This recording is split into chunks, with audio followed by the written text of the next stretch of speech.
Bonjour les 5e B. On continue avec les extraits du roman de chevalerie de Chrétien de Troyes, Lancelot, ou le chevalier à la charrette.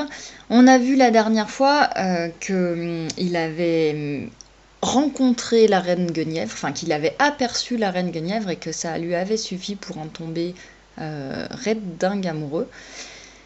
Donc il est plus motivé que jamais pour aller la délivrer et la ramener au royaume. L'extrait qu'on prend maintenant est un petit peu plus loin.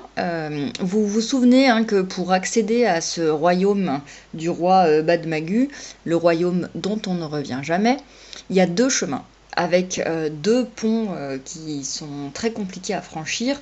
Il y a le pont immergé et le pont de l'épée. Gauvin va tenter de rejoindre ce royaume par le pont immergé, alors que Lancelot y va par le pont de l'épée. Et c'est l'extrait que nous avons maintenant. Alors, je vous invite à le lire si ce n'est pas encore fait. Donc, vous mettez pause et vous le lisez. Et puis nous, on va reprendre l'explication au fur et à mesure. Alors, je vais le reprendre un petit peu avec vous. Mais vous pouvez déjà mettre le titre que voilà. C'est pas ce que je voulais faire. Voilà. Donc séance pas 8 du coup, puisqu'on les a modifiés. C'est la 2. Donc deuxième extrait de Lancelot au chevalier de la charrette, le pont de l'épée, page 199-200. Et on reprend ensemble la lecture. Donc à l'entrée de ce pont, qui était si terrible, ils descendirent de leur cheval et regardèrent l'eau traîtresse, noire, bruyante, rapide et chargée, si laide et épouvantable que l'on aurait dit le fleuve du diable. Elle était si périlleuse et profonde que toute créature de ce monde, si elle y était tombée, aurait été aussi perdue que dans la mer salée. Et le pont qui la traversait était bien différent de tous les autres ponts. On n'en a jamais vu, on n'en verra jamais de tel. Si vous voulez savoir la vérité à ce sujet, il n'y a jamais eu d'aussi mauvais pont fait d'une aussi mauvaise planche. C'était une épée aiguisée et étincelante qui formait ce pont jeté au-dessus de l'eau froide. L'épée, solide et rigide, avait la longueur de 2 lances. De part et d'autre, il y avait un grand pilier de bois où l'épée était clouée. Personne n'avait à craindre qu'elle se brise ou qu'elle plie, car elle avait été si bien faite qu'elle pouvait supporter un lourd fardeau. Alors on va déjà expliquer ce passage-là et voir notamment, alors je vais zoomer pour qu'on ait un petit peu plus de détails. Vous pouvez voir notamment, alors je peux pas le prendre comme ça. Hop là, qu'est-ce que j'ai fait ?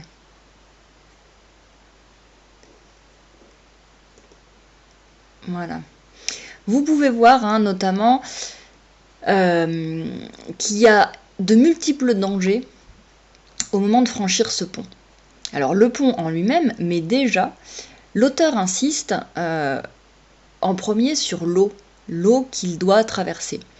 Et si vous regardez bien, il y a énormément de façons de caractériser cette eau. Elle est traîtresse, noire, bruyante, rapide et chargée, si laide et épouvantable que l'on aurait dit le fleuve du diable, donc là on a une comparaison, on aurait dit le fleuve du diable, elle était si périlleuse et profonde que toute créature de ce monde aurait été perdue en y tombant. Donc vous avez de multiples expansions du nom et surtout des adjectifs qui sont tous plus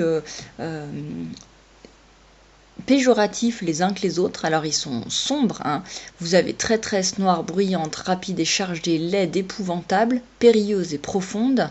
Donc beaucoup de façons de caractériser cette eau à traverser et à chaque fois pour insister sur le danger qu'elle représente. Donc on n'a pas encore parlé du pont en lui-même, que déjà il y a un danger colossal, c'est l'eau à traverser, parce que si on y tombe, on est perdu pour jamais.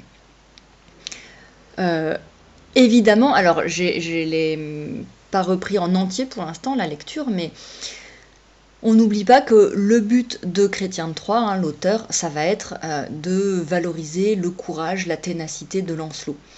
Donc évidemment, insister comme ça sur les dangers qu'il s'apprête à surmonter, c'est aussi pour valoriser le héros. Alors, on va reprendre ce que j'ai complètement perdu. Où est-ce que c'est passé? Voilà. Donc, ce premier paragraphe ici. Chrétien de Troyes valorise le courage et la ténacité du chevalier Lancelot. Alors la ténacité, quand on est tenace, c'est que on insiste et que même face aux difficultés, on ne va pas se décourager. Donc l'auteur insiste sur la dangerosité des eaux qu'il doit traverser, voir toutes les expansions des noms, eau, rapide et flot, ça c'est les différentes façons de parler de l'eau, et ces expansions du nom, donc tout ce qui va permettre de les caractériser, c'est traîtresse, au flot noir et boueux, infernal, il y en a beaucoup, j'ai pas tout relevé, dans les lignes 3 à 6. Les qualités de Lancelot sont mises en valeur indirectement. On verra aussi par la suite le rôle du pont, la peur des compagnons, etc. Donc, vous mettez pause, vous copiez ce paragraphe-là, et on reprend le texte. Voilà.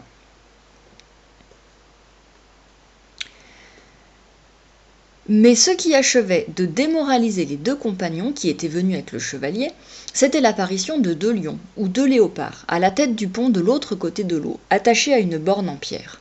L'eau, le pont et les lions leur inspiraient une telle frayeur qu'ils tremblaient de peur et disaient « Seigneur, écoutez un bon conseil sur ce que vous voyez, car vous en avez grand besoin.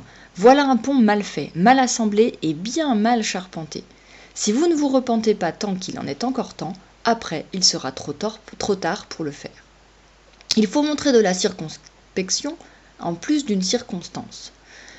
Mais allons, ayez pitié de vous-même et restez avec nous. Vous seriez coupable envers vous-même si vous vous mettiez si certainement en péril de mort de propos délibérés. » Donc, le discours que lui tiennent les deux chevaliers qui l'accompagnent, en gros, c'est surtout Lancelot n'y allez pas, c'est bien trop dangereux et il faut prendre le temps de réfléchir et se mettre hors de danger et surtout ne pas y aller. On voit que ces deux compagnons, ils sont, alors on va le reprendre,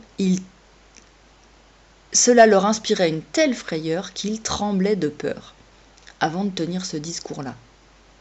Ce à quoi Lancelot répond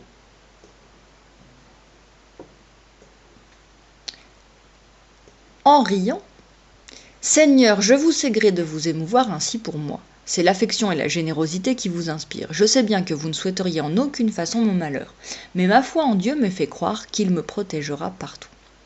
Je n'ai pas plus peur de ce pont ni de cette eau que de cette terre dure, et je vais risquer la traversée et m'y préparer, plutôt mourir que faire demi-tour. » Ils ne savent plus que dire, mais la pitié les fait pleurer et soupirer tous les deux très durement. Quant à lui, donc Lancelot, il fait de son mieux pour se préparer à traverser le gouffre. Donc, on va s'arrêter là pour l'instant. On voit une très nette opposition entre la réaction de Lancelot et celle des chevaliers qui l'accompagnent. Et pourtant, s'ils sont chevaliers, c'est qu'ils sont courageux, braves, téméraires, etc. Mais malgré toutes ces qualités, ils sont morts de trouille à l'approche de ce pont, à l'idée de le traverser. En revanche, Lancelot semble prendre les choses plutôt à la légère, puisque là où eux sont tétanisés, lui répond en riant et n'a visiblement pas du tout peur de traverser. Alors ça aussi, on va le reprendre.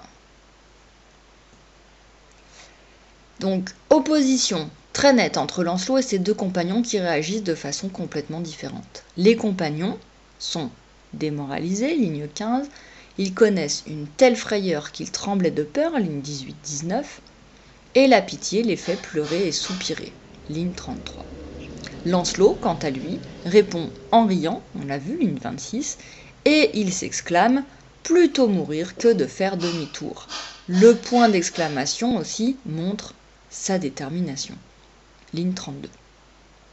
Donc vous prenez le temps, vous mettez pause et vous copiez ça.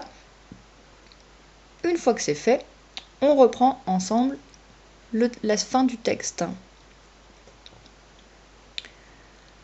Donc pour se préparer à traverser le gouffre, il prend d'étranges dispositions, car il dégarnit ses pieds et ses mains de leur armure. Il n'arrivera pas indemne ni en bon état de l'autre côté. Indemne, ça veut dire qu'on s'en sort sans aucune blessure. Donc il sait déjà en se préparant qu'il va se blesser. Et pour cause, il enlève toutes alors ce qu'on appelle les chausses qui protègent les pieds, les gants qui protègent ses mains, donc il se met pieds et mains nus pour pouvoir traverser. Tout simplement pour pouvoir mieux se tenir, parce que on rappelle que ce pont il est fait d'une épée tranchante. Alors certes elle est tranchante, mais ça veut dire qu'elle est aussi glissante. Donc s'il y va en armure, il ne pourra pas se tenir correctement. Donc il y va, mais ainsi il se tiendra bien sur l'épée plus tranchante qu'une faux, de ses mains nues, et débarrassé de ce qui aurait pu gêner ses pieds, souliers, chausses et avant-pieds. Il ne se laissait guère émouvoir par les blessures qu'il pourrait se faire aux mains et aux pieds. Il préférait se mutiler que de tomber du pont et prendre un bain forcé dans cette eau, dont il ne pourrait jamais sortir. Donc là, on retrouve le danger représenté par l'eau, et ça a l'air d'atténuer en quelque sorte le danger représenté par l'épée. C'est vraiment ce pont de l'épée, c'est le moyen de traverser l'eau dangereuse, et donc Lancelot ne se pose pas plus de questions que ça. Il est courageux, il doit traverser, il ira par tous les moyens. Et évidemment, il ira, parce que ce qui le motive, c'est ce qu'il doit trouver de l'autre côté. Alors non pas les lions qui ont fait peur à ses compagnons, mais la perspective de se rapprocher du lieu où Guenièvre est retenue prisonnière, et donc de pouvoir la retrouver et la libérer. Au prix de cette terrible douleur qu'il doit subir, et d'une grande peine, il commence la traversée. Il se blesse aux mains, aux genoux, aux pieds, mais il trouve soulagement et guérison en amour, qui le conduit et le mène, lui faisant trouver douce cette souffrance. C'est donc ce qu'on vient de dire. Il est tellement amoureux que ça a l'air de le guider et de le protéger contre toutes les douleurs qu'il pourrait ressentir. S'aidant de ses mains, de ses pieds et de ses genoux, il fait tant et si bien qu'il arrive sur l'autre rive. Alors lui revient le souvenir des 2 lions qu'il pensait avoir vus quand il était encore de l'autre côté. Il cherche du regard, mais il n'y avait pas même un lézard, ni aucune créature susceptible de lui faire du mal. Voilà donc Lancelot, soutenu, rendu plus fort par l'amour qu'il ressent pour Guenièvre, qui vient de franchir ce pont réputé infranchissable, faisant fi, c'est-à-dire ne prêtant pas attention aux mises en garde de ses compagnons. Donc, on termine le cours. Lancelot est motivé par sa quête. Il doit retrouver et délivrer Guenièvre, dont il est amoureux. Alors déjà, il est prêt à tout faire pour le roi Arthur, à qui il a prêté serment d'allégeance, à qui justement il rend service, il a mis à son service toutes les qualités qui sont les siennes, mais en plus c'est pour délivrer Guenièvre, dont il est tombé amoureux. Alors, les problèmes que ça va poser, on les verra plus tard. Donc ce sont Dieu et amour qui le soutiennent. On a ici une personnification de l'amour à la ligne 45.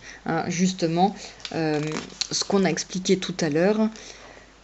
Il trouve soulagement et guérison en amour qui le conduit et le mène. Le conduire et le mener, ce sont normalement des qualités humaines, quelque chose qu'un homme peut faire. Et là, on prête ces qualités à l'amour. Alors, c'est une personnification, si on veut être plus précis, c'est même une allégorie. Mais ça, vous le verrez plus tard, c'est une représentation d'un concept, d'une idée, quelque chose d'abstrait. Et justement, pour rendre cet amour plus présent, on le personnifie, c'est-à-dire qu'on le représente comme une personne qui guide Lancelot. Vous sautez une ligne et vous notez la conclusion. Dans le roman de chevalerie, les qualités héroïques des chevaliers sont valorisées dans différentes circonstances. Il ne s'agit pas forcément de combats sanglants. On a l'habitude, quand on pense roman de chevalerie, comme c'était un petit peu le cas dans la chanson de geste, dans la chanson de Roland, on pense souvent au combat, aux scènes de guerre. Mais il n'y a pas que ça dans le roman de chevalerie. Alors que dans la chanson de geste, ça se résume essentiellement à ça. Dans le roman de chevalerie, on va vanter toutes les qualités du héros. Et c'est aussi les services qu'il est capable de rendre, c'est son courage. Et là, vous voyez que il n'y a pas besoin d'affronter un adversaire particulièrement coriace. Là, c'est simplement une épreuve que Lancelot doit surmonter. Ici, Lancelot surmonte les épreuves pour se rapprocher de Guenièvre. Donc voilà pour l'instant, pour l'essentiel de cet extrait-là. Vous avez déjà pas mal de choses à noter, donc on va s'en tenir là pour aujourd'hui. On prendra les 2 derniers extraits la semaine prochaine pour terminer sur l'explication de Lancelot ou le chevalier de la charrette. Et on terminera ensuite cette séquence sur le roman de chevalerie. D'ici là, je vous souhaite un très bon week-end, profitez bien du soleil et à la semaine prochaine. Au revoir.